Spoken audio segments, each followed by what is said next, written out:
destaca a conjuntura do setor bancário, isto na sequência da conclusão da publicação dos relatórios dos exercícios econômicos referentes a 2024 pela totalidade dos bancos comerciais e sociedades financeiras que operam no nosso mercado. A disponibilidade desta informação oferece-nos uma oportunidade de uma forma mais sistemática e objetiva, refletirmos sobre aquilo que é a realidade, a radiografia do setor bancário num contexto de elevadas exigências relativamente ao contributo deste setor para o desenvolvimento socioeconômico do país, mais especificamente no que diz respeito ao financiamento à economia em termos sustentáveis e acessíveis. Este é um dos temas de destaque na presente edição do Semanário Econômico. Em estúdio está conosco o consultor e analista financeiro Vasco José, que tem se debruçado sobre a análise da performance do setor bancário. Convidamos-lo aqui para partilhar um conjunto de ilações relativamente a esta situação candente que é o papel do setor bancário no financiamento à economia, entre outros aspectos conexos normalmente aquilo que é a prestação e a importância dos bancos comerciais numa geografia econômica. Este é o tema central do Semanário Econômico, na conjuntura de mercado, para acompanhar dentro de instantes aqui no nosso programa. Você está com o Semanário Econômico.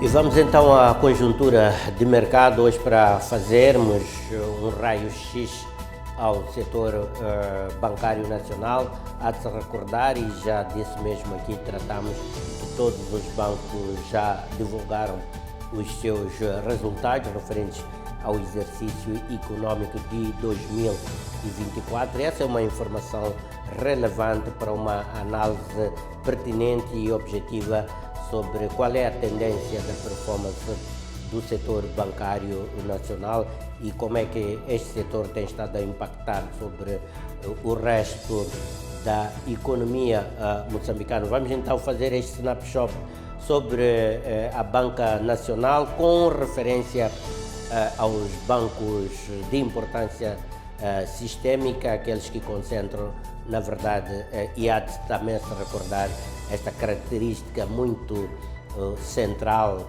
do setor, de muita concentração do setor bancário nacional. Concorre conosco nesta análise o analista e consultor financeiro Vasco José, com ele que vamos então fazer esta análise do setor bancário. Vasco José, boa noite, bem-vindo aqui ao Semanário Econômico. Boa noite, boa noite. Alguma surpresa quando vi os resultados da Banca Nacional, aquilo que foi divulgado há poucos meses, quando se concluíram a apresentação dos resultados de praticamente todo o setor bancário? Boa noite. Eu não estou surpreso com os resultados, porque desde o ano passado, 2024, o Banco Central tem estado a reduzir a taxa diretora, a taxa mínima. Isso afeta a prime rate, e o que se espera é que isso possa estimular a economia via investimento privado, e o mecanismo é mesmo essencialmente via crédito à economia. No entanto, a política monetária tem um modelo que não captura o contexto de incerteza, de risco. De 2024 até 2025 tivemos, do ponto de vista político, foi um período extremamente conturbado. E os operadores econômicos, refiro os bancos comerciais e também as firmas, não tomaram decisões de longo prazo. Okay? Os bancos comerciais também não estão... Foram bastante cautelosos, sim, no conservadores. A concessão de crédito. E mesmo as empresas já tinham linhas de crédito aprovadas, também não estiveram a utilizar essas linhas de crédito. Devido ao contexto, tínhamos manifestações, unidades de produção a serem destruídas.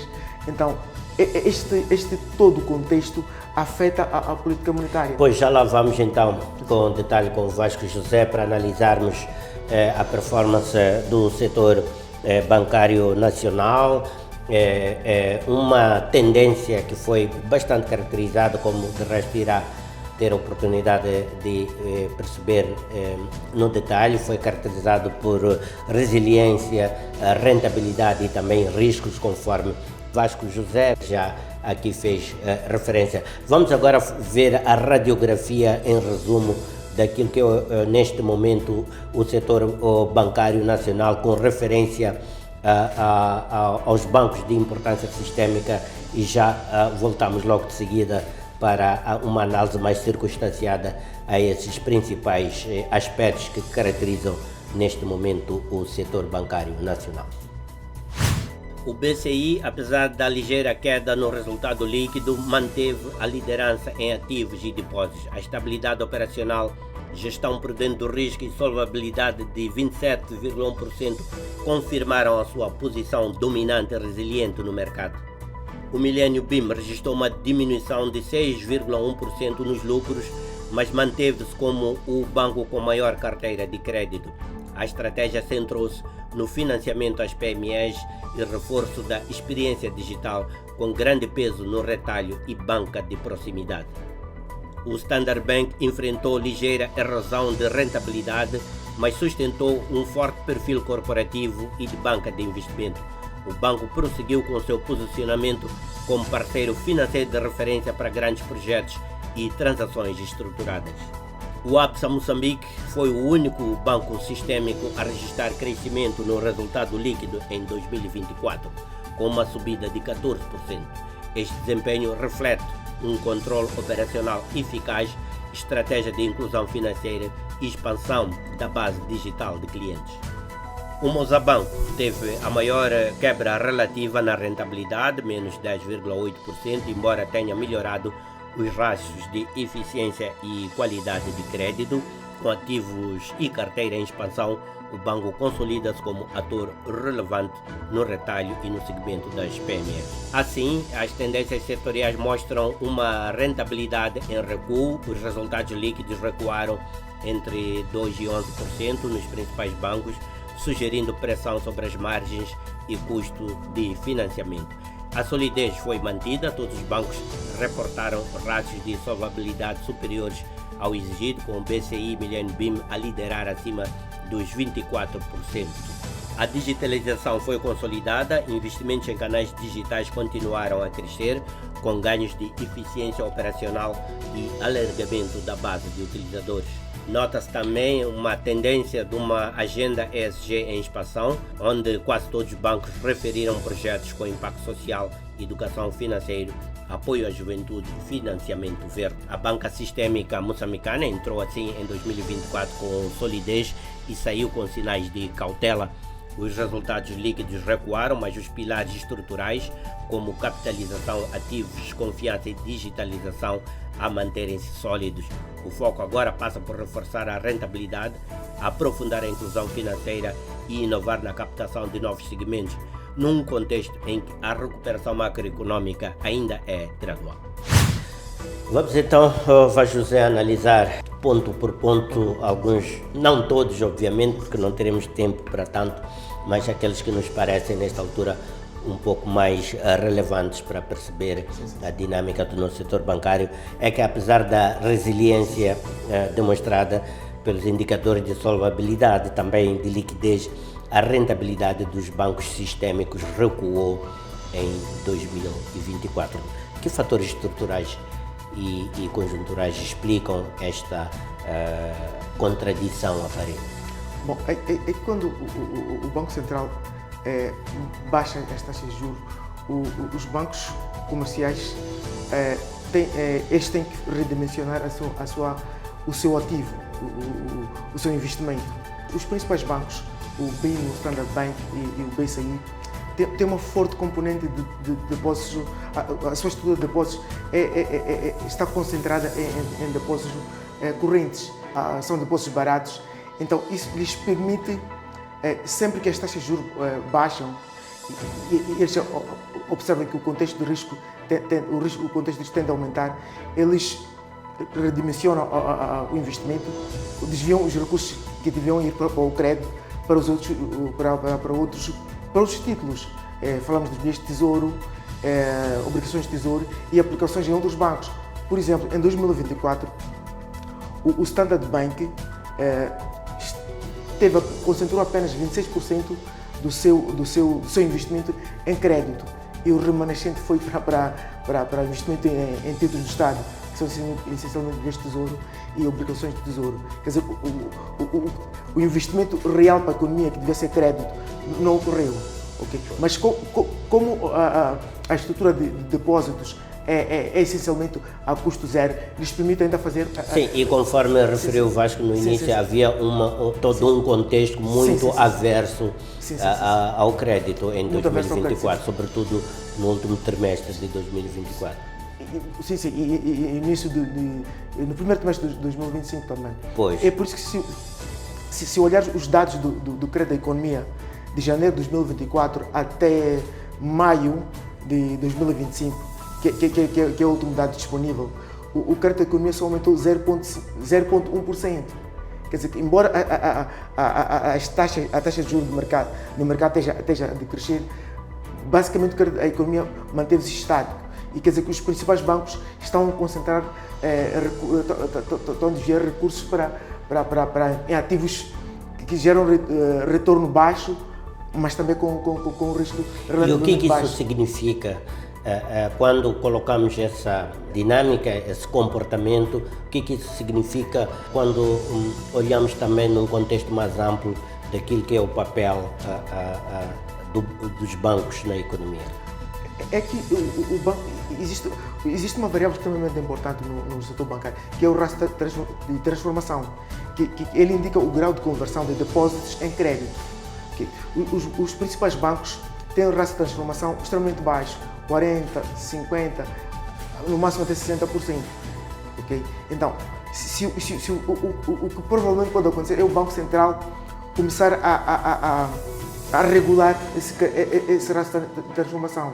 Em que o Banco Central, por exemplo, diz que, no mínimo, os bancos devem ter um rastro, por exemplo, o rastro ideal é de 70%, por exemplo. Então, os bancos seriam forçados, porque se tu não tens como regulamentar o rastro de transformação, os bancos podem captar depósitos e vão investindo em ativos que geram mais retorno e que têm o risco associado é relativamente baixo. Vamos analisar agora o aspecto do mecanismo de transmissão da política monetária. De fato, esta tem sido expansionista, com uma queda de cerca de 30% da prime rate desde janeiro de 2024. Por que razão o crédito à economia permanece estagnado, mesmo com este estímulo que vem das taxas diretoras da política monetária? Bom, na minha opinião, é que este modelo de política monetária foi inspirado no modelo keynesiano, que é dos anos 30 nos Estados Unidos da América. E o contexto da economia norte-americana naquela altura não é este que temos atualmente. O risco que prevalece na economia não é aquele que existe. Quer dizer, é um modelo, na minha opinião, ele precisa de alguma inovação. Porque o mecanismo é baixas as taxas de juros e esperas que o crédito da economia possa aumentar. O modelo assume que existem oportunidades no mercado, que o risco na economia é moderado ou baixo, que a taxa de juros vai baixar e os bancos vão emprestar às empresas. Ele assume um contexto de risco baixo. No entanto, não é este contexto que a economia moçambicana está a vivenciar desde 2024 a 2025. E os bancos comerciais, todos os operadores econômicos tomam decisões tomando essencialmente como base o que está a acontecer com a estrutura do risco na economia como um todo. Tivemos a questão da instabilidade política, mas também temos um problema extremamente significativo, que é o problema dos raptos. Quer dizer, temos também uma nova variável que vai aumentando o contexto de risco na economia. Temos também fuga de capitais, ok? Fuga de capitais e todo esse contexto de investimento está extremamente afetado. Tens de um lado os bancos que não estão com um apetite baixo para o crédito, mas também tens fuga de capitais. Os empresários que são estrangeiros também começam porque este contexto de risco também provoca essa saída de capitais. Então, todo o contexto de investimento é afetado. Pois, era precisamente para esse aspecto que gostava de entrar. Vou reforçar nesse aspecto para obter a sua análise relativamente ao impacto do risco político e da insegurança no perfil do risco ativo Moçambique, na versão dos bancos ao financiamento à economia real. Sim, é que a economia de Moçambique, se olharmos desde o ano passado, as principais agências de rating estiveram a aumentar, quer dizer, o perfil de risco esteve a piorar. Pois. Tanto a Moody's e a Fitch pioraram o perfil de risco da economia. Quer dizer que, se isolarmos a questão do Banco de Moçambique, mesmo o perfil, o risco do ativo Moçambique está alto, então isso afeta a mobilidade de capitais, quer dizer, capitais do resto do mundo a fluírem para Moçambique, que também podiam impulsionar o investimento privado local. São inúmeras variáveis. Tens localmente, os bancos comerciais não podem, estão aversos ao risco, o apetite ao risco é baixo, mas também o contexto de risco afeta a mobilidade de capitais do resto do mundo para Moçambique. Então, quer dizer, é preciso, o país tem que se estabilizar do ponto de vista de risco. O contexto de segurança tem que melhorar, porque são esses elementos que afetam a adesão de todos os operadores económicos, os bancos comerciais, as próprias firmas, e isso, quer dizer, todo o contexto de investimento na economia. Pois, o governo acaba de publicar, inclusive, o seu relatório de riscos fiscais de médio prazo. Vamos analisar esses aspectos exatamente nesse contexto nas próximas edições e contamos consigo para isso. Prosseguindo com esta radiografia ao nosso setor bancário, sem surpresas também, constata-se que continua bastante concentrado. Cerca de 3 bancos sistémicos controlam mais de 50% dos ativos de depósito e crédito no nosso setor bancário.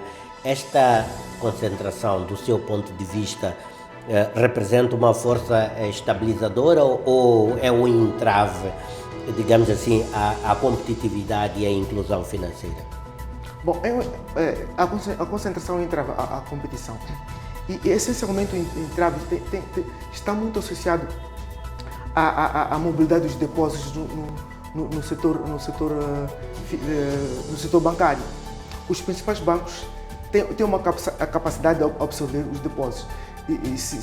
Por exemplo, as instituições públicas, porque a nossa economia é muito dependente do setor público.